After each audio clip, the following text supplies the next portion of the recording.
One afternoon, our neighbors across the street, Stan and Sandy, saw us coming out of church and said, "We have a small group. Why don't you join us?"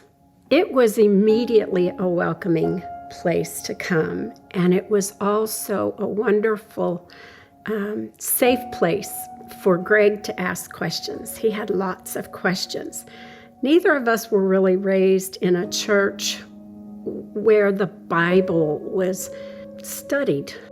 For Greg, this group was his church.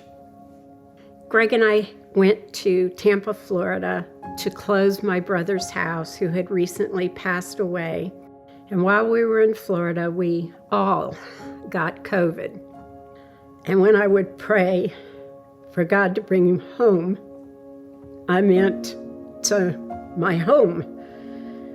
But God took him home to a much better place. I honestly don't think I would have done nearly as well without this group lifting me up in prayer.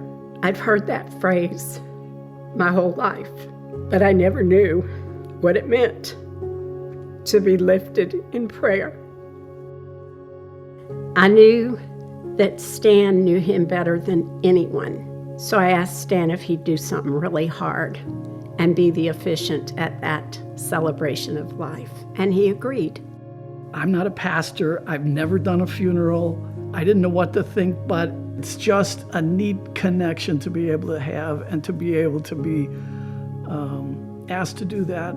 Never have before. Don't know if I ever will again, but it was very meaningful thing for me, and I prayed, and I'm thankful that it was meaningful to them as well.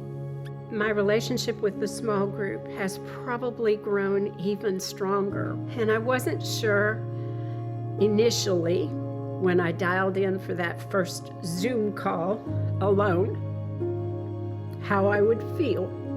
I was at home. Many times Jesus has had to carry this load for me. And I know I never walk alone. And great is thy faithfulness, O God, my Father.